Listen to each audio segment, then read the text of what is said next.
بسم الله الرحمن الرحيم وسوريسكينا عادي أها واحد إمرجنسية إياه واحد ترى محل عيسى عدا كورونا مجرو ونبض ذلك جودها ونبض قولوا دان هذه أتباع ذلك هو رئيسية سنة كانوا سنة برواقه طبعا ضلدن إياه قبل إياه دقمو إياه حافظ إياه قويس ما له أروبا دبعت ما الحليله داد قبصة هالنقطة وحق الدماء هالنقطة dalku uu shaqeynaya waroortii la soo toosan hawl ma jirta tuna badeed tuwa police baynu u leenahay barsaab baynu u leenahay wasiiraa loo leeyahay culimaa loo leeyahay uqaal saxaafad aroortii markii soo hawl walba fogeeyay laakiin waa hawl nabadeed oo ku wanaagsanah taasi nabadda iyo wada shaqeynta iyo isku kalsoonida dalka ka socota ee dhammaan aynu qarnimada u adeegayno waa tamuujinaysa miraheedii bilow yihiin ee dalka lagu soo dhiiranayo maalgashi qaar hawshooda bilaabtay qaar badan oo aynu wari ku jiray hadallo ku socda dalka wax qabsanaya baac mushtar beero arday shaqaale wanaag shaqeynaya marka dalku nabad qaba guud ahaan caalamka xiriirka uu leeyahay waa Korea waa fiicay nabadda iyo shaqada gudaheenu markay wanaagsanaato caalamka xiriirkiisu uu sii koraya inaguna caalamka isbedeladiisa siyaasadeed ee ka jira geeska Afrika iyo duruufahaba danteena waa ka dhex hawlgelayna dal waliba wuxuu shaqaystaa danta dadkiisa yoolka uu leeyahay waxa weeye horumarinta dadkiisa ee dalkiisa saaxiibtinimada mar walba taas ay ku xirantay marka inagu xaalad isbedelayna yoolkeenu waa muuqda qarannimada Soomaaliland iyo horumarkeena duruufo kastoo dhex jira yoolkeena kaasir ku dhex saarayna hordhaca kadib dhowr qodob baan ka hadlay taween waa doorashadii 2019 xagee maraysa laba ero maalmahan suuqa aad ugu badana mid waxa weeye shirbeelaadyo xagee xisbiyada ka yimid ta kale waxa iyana waxooga cabashooyin badan ka jiraan deeq waxbarasho oo dalka jaarka aanu ka helay oo iyana aad midiyaha waliba gudoomiyaasha xisbiyaasha soo qaadeen in uu jiro qaladaad iyo sadbursiyo doorashadii 2019 March anu halka wax marayaan baarin warramay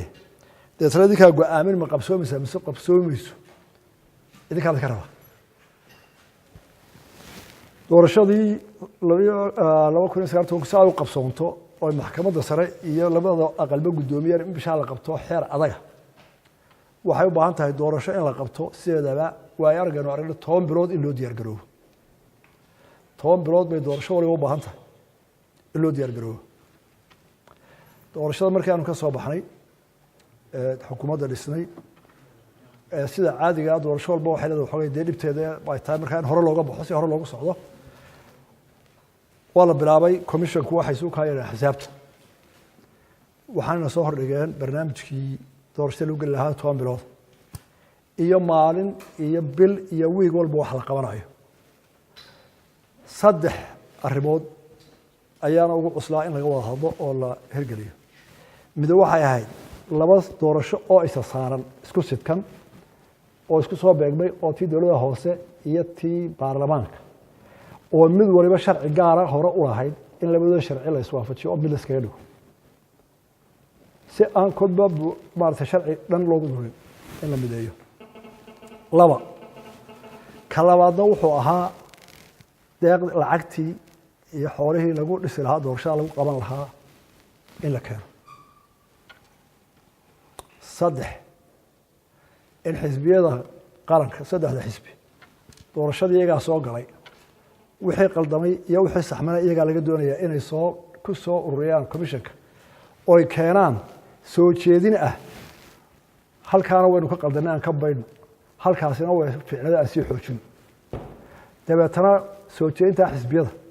wixii qaladaad si loo saxayo lagu daro sharciyada iyo barnaamijka dambe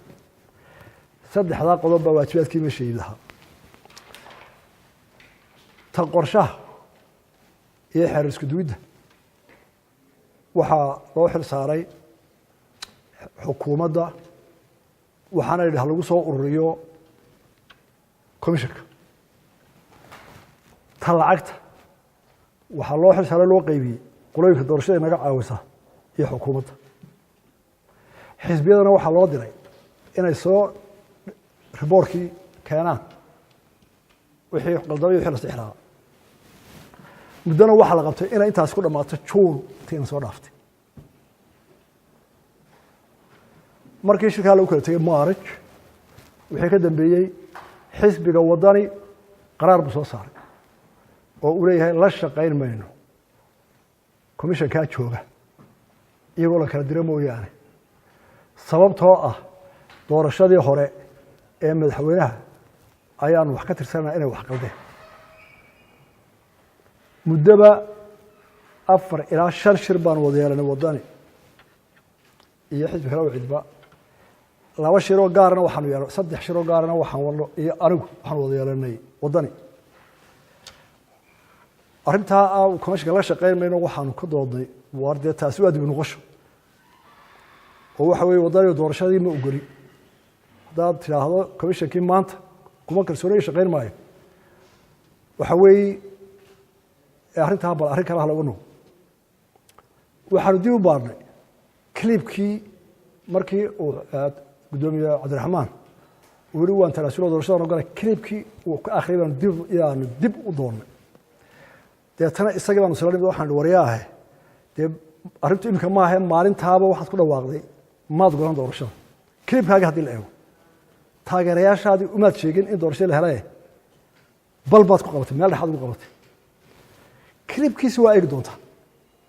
wuxuu ku bilaabay umaan tanaasulin doorasho gacan ku ribisa umaan tanaasulin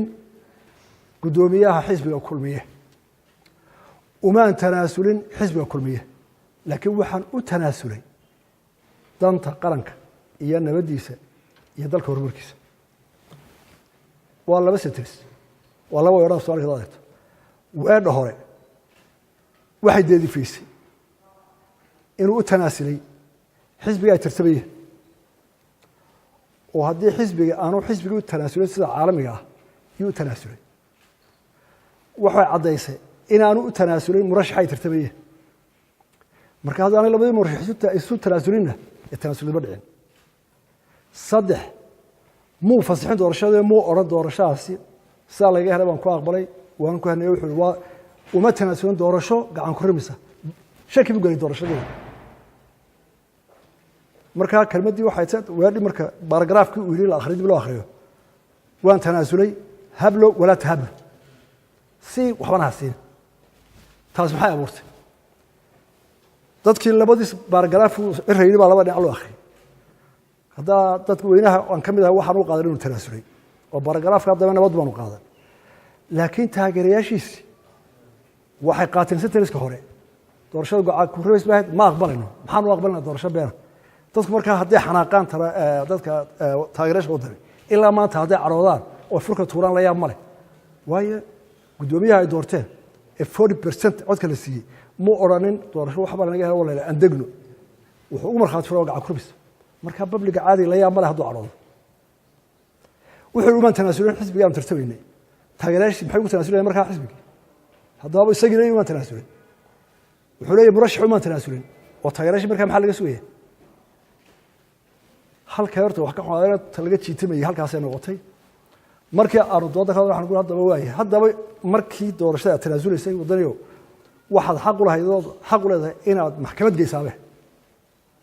doorashada oo garku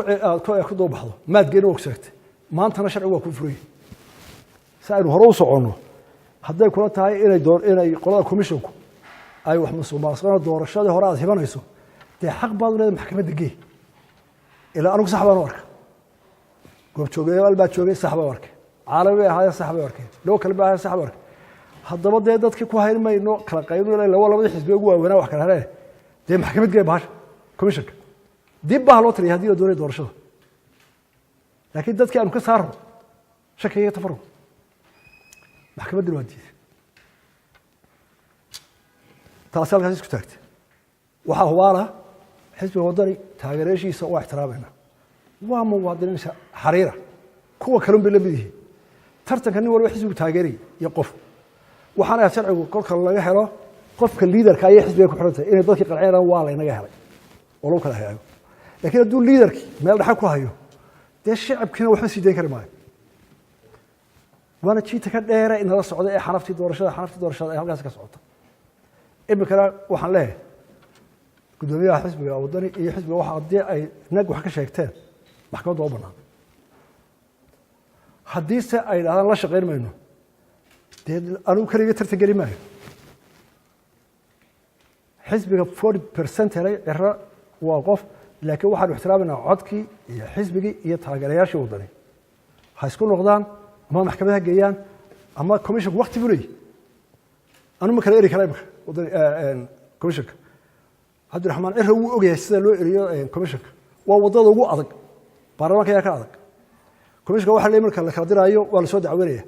horta iyagoo dhan ma laba kala diri kara waa isku dhan sharciga sida la siiyey mid baa loo eri karaa xeerkooda midka qofka waa la soo eedeynaya guddi baa loo saaraya hadday guddi isku raacdo madaxweyne talaabo ma qaadi karo baarlamaanku gudbinaya cod baa loo qaadaya maaha arrin guddiga la saaraya iyo aniga oo guddi leeyahay saar waa inaan ku qarcaa waxa lagu soo dacweeyey iyo public kale debate ka furan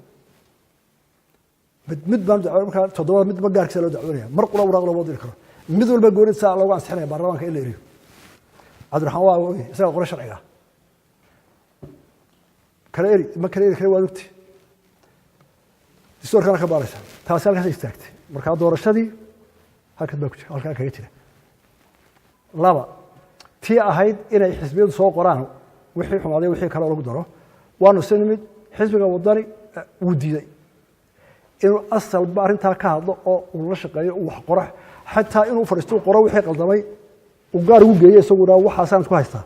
ma qorin ucid iyo kulmiya way qoreen ururada bulshada waa lagu daray culimo cid kasta sidii dee marka la abuuray sharci labadaya cid walba la soo mariyey waa la ii keenay golaha wasiiradan soo dhigay waa la ansixiyey baarlamaanka la taala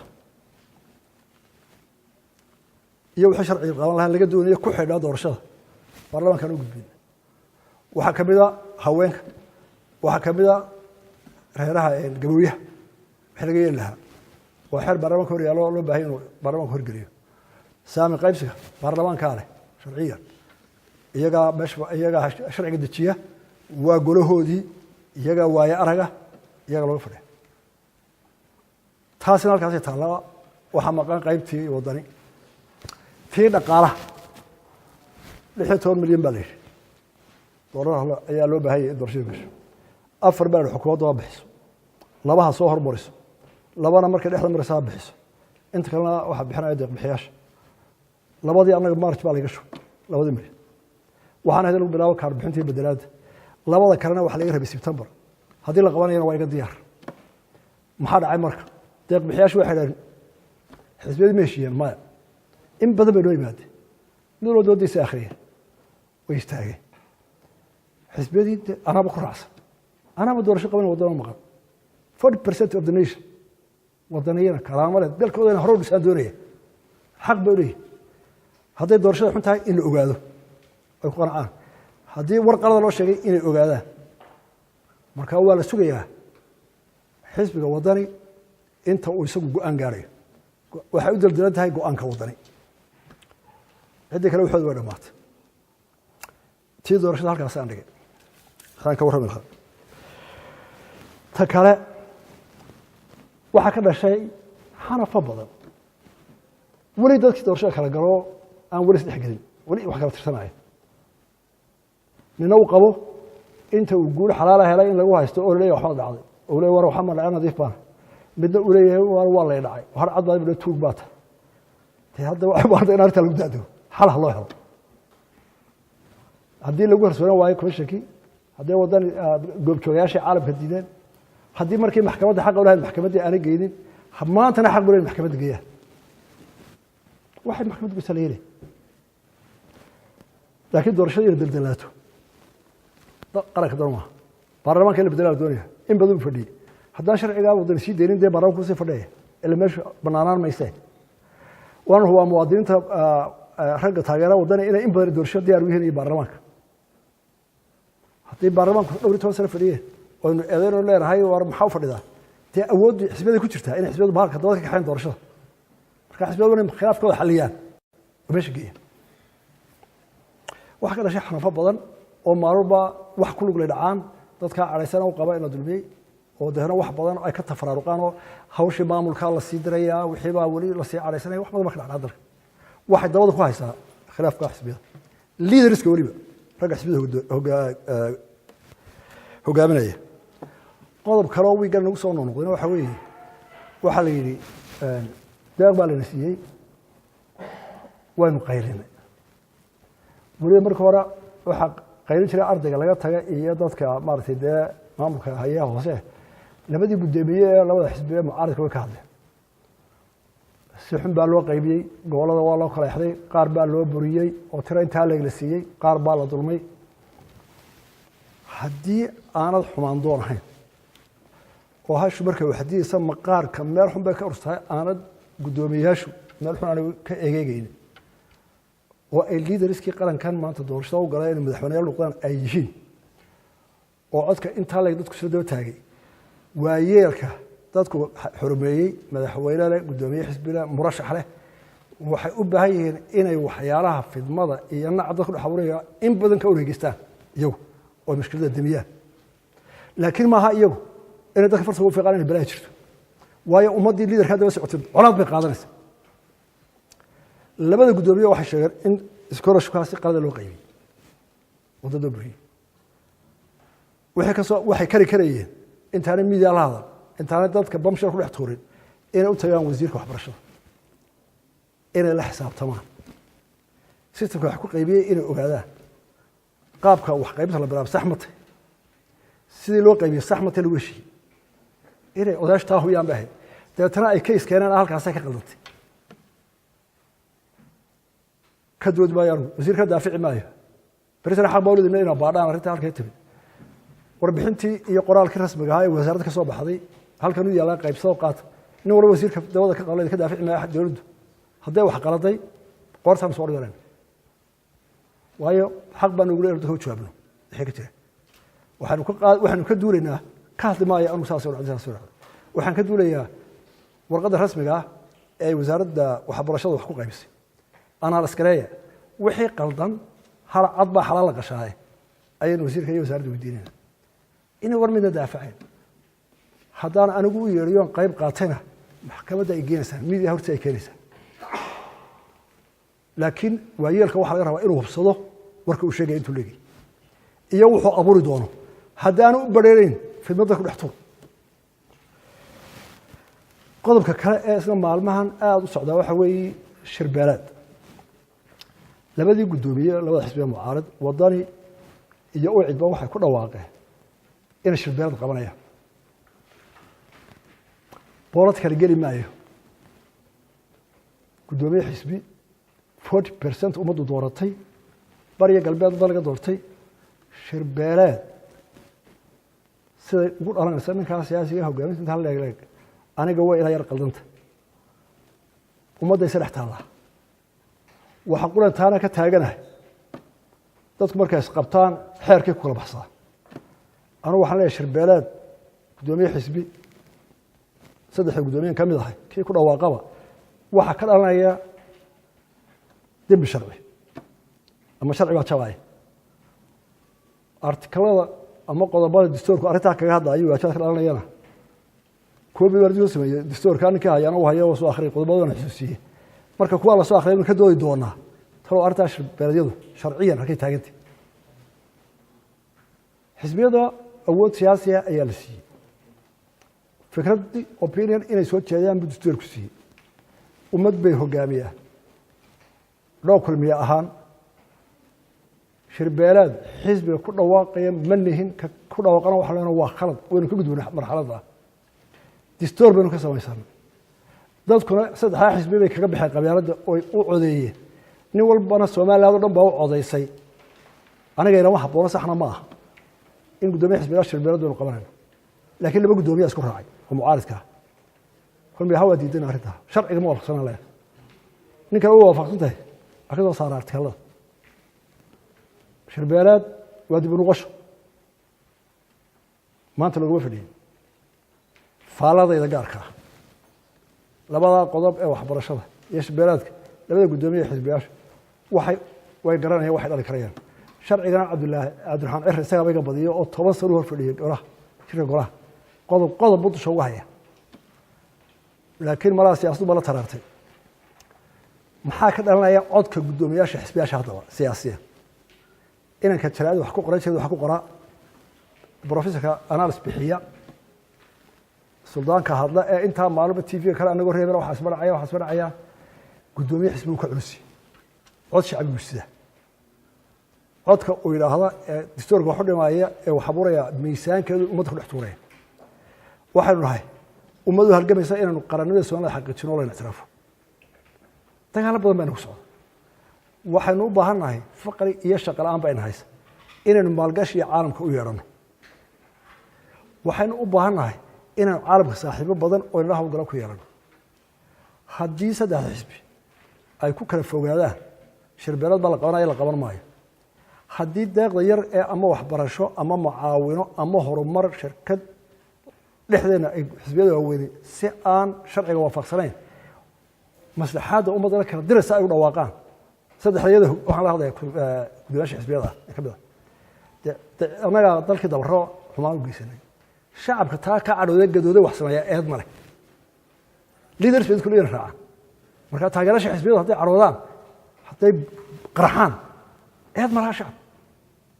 waxaan hubaa nin waloo xisbi taageeraba inuu muwaadin yahay Soomaaliland ku dhaadanaya ku dhimanaya horumarinaya laakiin haddaan anigu taageerashada ku idhaahdo wicdo waxay nagu sameeyay tolaaye maxaad ka sugaysaa taasina iga waana odayaasha xisbiyada hogaaminayaan la yeeynaa dadka inagu qaska u horseedin shacabka waa mahadnaqaya taageerayaasha oo xisbiyada oo dhan waa mahadnaqaya wixii dhaliila igu soo biira waa ogolahay inaan ka jawaabo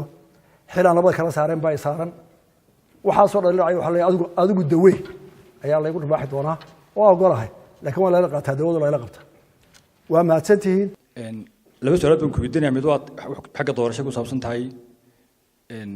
waxaad sheegtay in doorashadii iyo dhaqaalihii ay siin jireen qaadan bixiyaashuba ay u daldalan yihiin khilaafka xisbiyada gaar ahaan go'aanka uu qaatay xisbiga wadani su'aasheedu waxay tahay adiga oo madaxweyne ah iyo golayaashii kale qaranka ma weydeen halkaa looga dhaqaaqo oo ama wadani lagu qanciyo ama idinku ay u tanaasuliyaan iyadoo xitaa la qaadan karo fikirkii uu soo jeeday xisbigu wixii ahaa hal oo kordhiyo tirada komishanka doorashooyinka su'aasha kale waxa weeyaan guud ahaan dalkeena ama shacbiga marka xaq hoose ku soo dhaadhaco bariyan waxay aad uga cabanayaan dhaqaale darro inuu istaagay kharashaadkii yaraaye dadka gaar jiray suuqa socon jiray hal haysna way bixiyeen naanaysa oo maxaan ku raayay Muuse Handaraabha marka maxaa la handaraabay maxaa sababay inuu kharash istaago ma dhaqaale la'aan baa jirta mise farsamo kale jirta qodobka hore mid baa doonaya inuu isla fahmno hadda saxaafadda tiiniyada kaba horta xisbiyadu isma haystaan imika doodan daldalay waxa weeye waa wadani iyo komishanka xisbiga wadani wax walo kala wan ka shaqeynaa waan isla ogol xisbiga wadani waan isla ogol wax walba marka arinta xisbiyada haysta meesha ka saar ma xal loo waayay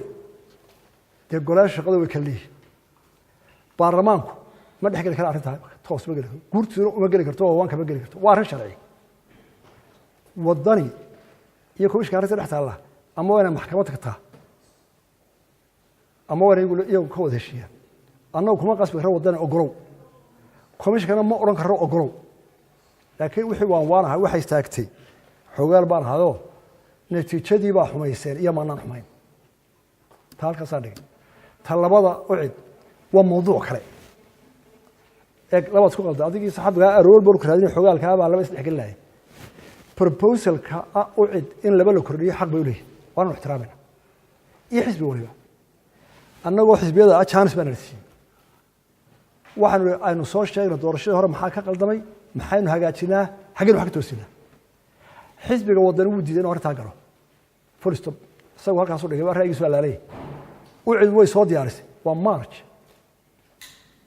way keeneen may iyo midkood meelahaasay keeneen ra'yigoodii waxay ka qabaan waxa la toosinaya waxa qaldan ururada bulshadu way keeneen sharci wixii aqal hay'ad dad arrinta xiiseynaya uu keenay danaynay commission ka la geeyay akaadada qolad ka timid baa soo martay waa la isu geeyay xisbiga kulmiyana uu ka soo shaqeeyay ra'yigiisii waa la keenay golaha wasiirada geeyay golaha wasiirada waxaan u gelinayaa in sharci ahaan loo eego inuu waxaan laga soo cado sharciga waafsan xisbiga wuxuu soo jeeday ma diidi karo laakiin haddii sharciga wadada sharciga haddii wax ku jiraan waa loo sheegaya wararka sharciga waxa saaka ah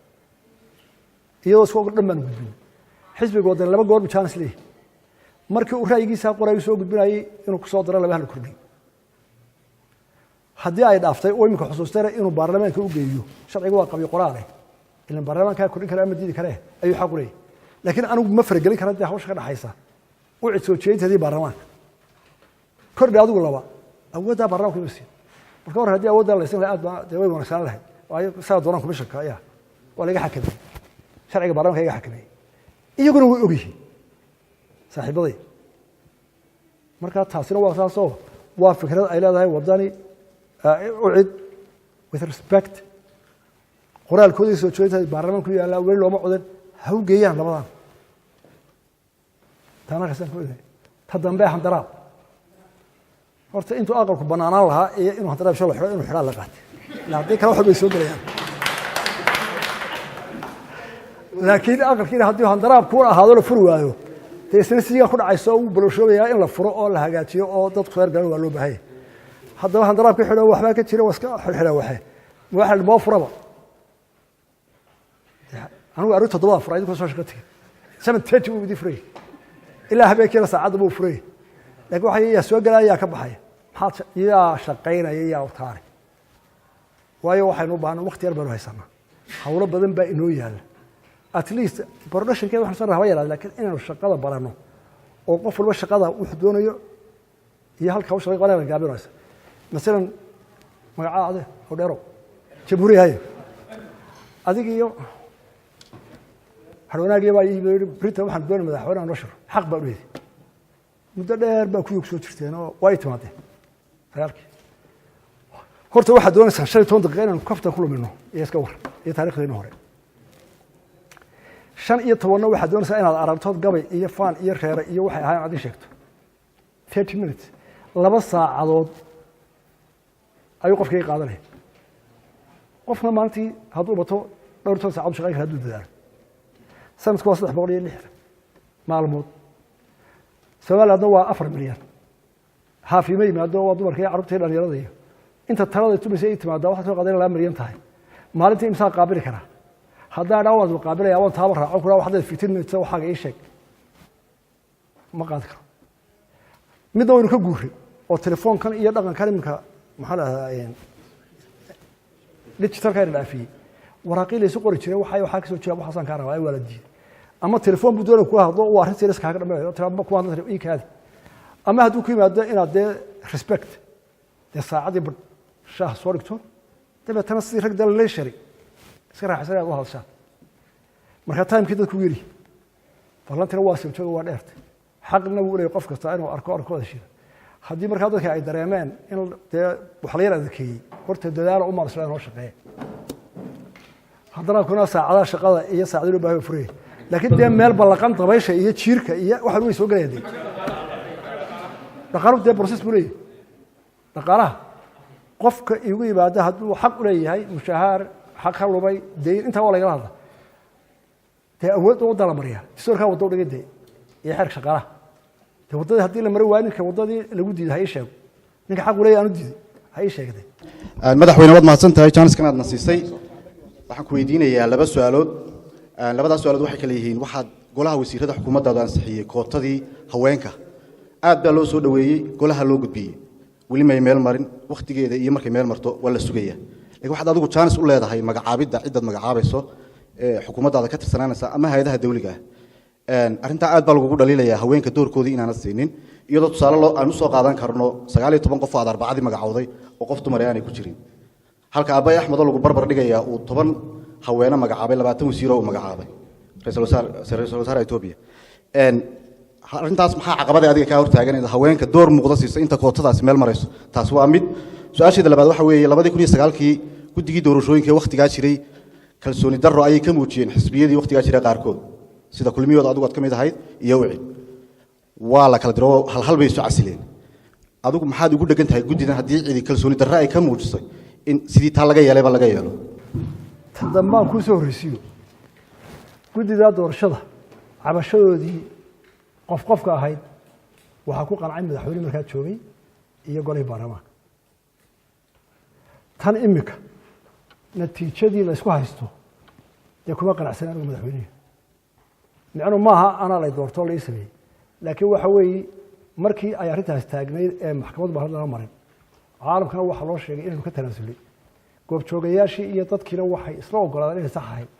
dalka fidma dib ugu celin maayo doorashada sax ma ahayn aqbali maayo taasi waa taa tan hablaha horta waa ka garaabaya ilaana habluhu xukuumaddayda iyo maamulkaan qoday ay aada ugu yar yihiin gartaa la qaadi maayo waan ka garaabaya abbaay axmed kaadyaag dhigtay iyo kagama orwaadna joogana duruufahooda iyo norway iyo sweden iyo dadkaa iminka aada dumarka u dheeranaya dee iyagu 100 sano ka hor midna dumarka xaq ba ubay ogoleen inagu xaq baynu ogolaa dhaxal baynu ogolaa dhul baynu ogolaa midkoodna u ogoleen maraykanku 1930 buu ogolaa iyo ingiriiska iyo 1913 marka ururada dalalku waxay leeyihiin cid waliba dhaqan iyo diin iyo caadaad iyo xarig ka badan baa jira oo aynu la gaabinayno in dumarkeenu qaybtooda ku lahaadaan dalka hadday xeerdejin tahay iyo hadday shaqaale tahay wanu ixtiraamno waa dhan laakiin adigaagaa imika u doodaya dhaho aniga igu canaanaya inteenaasoo midkana naga dhanbaa dumarku ayna soo garab galaan markii dantaan ku hadal lugtan wada jiidnaa haddana laakiin eedda dee ana meesha waa laygu tuuraayo waa layga cananaya gartaasi wayna qabataa ragoo dhan baana qaba anigoo qori ma qabee hablaha haddaynu daacad wanaynu soo hirgelino adigaasaa gabadha tartamaysa hoosta ka jiidaya ta kaala shaqaysa journalistkaadan xuquuqdeeda ogolayn oo intaa jiqli ku riixaysa marka anna idinku oday baan hore eedda waa qaba hablaha gartaa way nagu leeyihiin ragguna wada qaba